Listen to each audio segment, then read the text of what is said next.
بسم الله الرحمن الرحيم. طبعا الشكر الجزيل لمن أعد هذه المعلومات في شأن وثيقة الإصلاح المالي والاقتصادي، ولكن من المهم أن تترجم هذه الوثيقة إلى برامج عملية حقيقية تحقق إصلاحاً حقيقياً من أجل الإصلاح الاقتصادي والمالي. هذا الإجراءات المتبعة يجب أن تصدر تشريعات لإنجاز ما تم ذكره اليوم في هذه الجلسة، وبعد هذه التشريعات تكون هناك إرادة وعزيمة وإصرار حقيقي من قبل الحكومة لتطبيق هذه التشريعات وانعكاساتها انعكاسا إيجابيا وفاعلا على المجتمع الكويتي. أقولها بصراحة: لا مكان للإصلاح الاقتصادي والمالي دون إصلاح الفكر في المجتمع. اليوم عندنا التعليم والثقافة، مع الأسف الشديد أقولها بمرارة بأن التعليم فاشل والثقافة تراجعت لصالح التطرف والفساد في الكويت.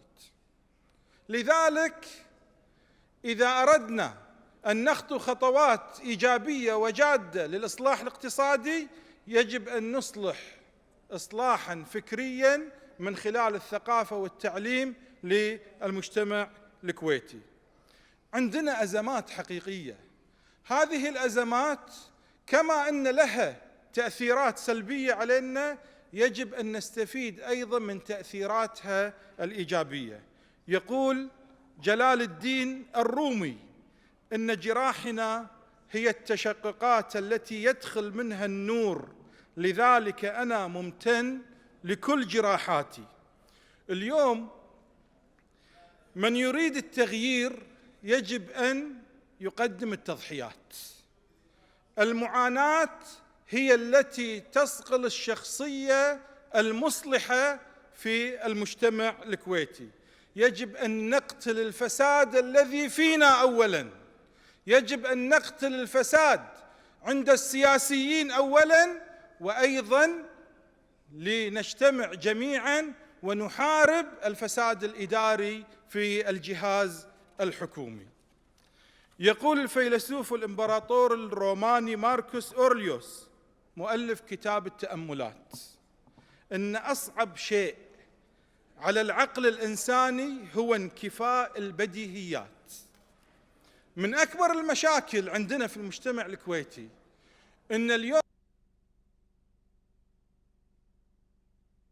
حط الميكروفون سمح. من أصعب الأمور بأن اليوم إحنا في المجتمع الكويتي نريد أن نقنع الحكومة ونقنع المجلس ونقنع المجتمع بأن ترى هناك رذائل ومنها الفساد يجب أن يجتمع عنها، يجب أن يبتعد عنها الجميع.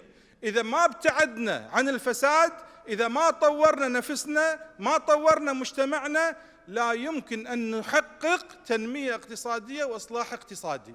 مع الأسف الشديد اليوم هذه الحقيقة تحتاج إلى شرح وتحتاج إلى طرح وتحتاج إلى نقاش وجلسات حتى نوضح هذه الحقيقة.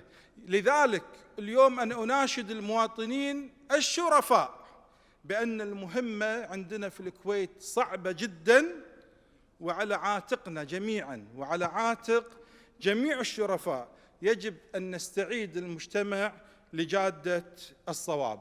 باختصار، كل جهود الإصلاح الاقتصادي والمالي لن تنجح إلا إذا تحولنا أولاً إلى دولة مدنية ومجتمع مدني حقيقي، نتحول بما تعني المدنية من معاني، ثم تأتي الخطوات الأخرى من أجل تحقيق إصلاح اقتصادي ومالي في المجتمع.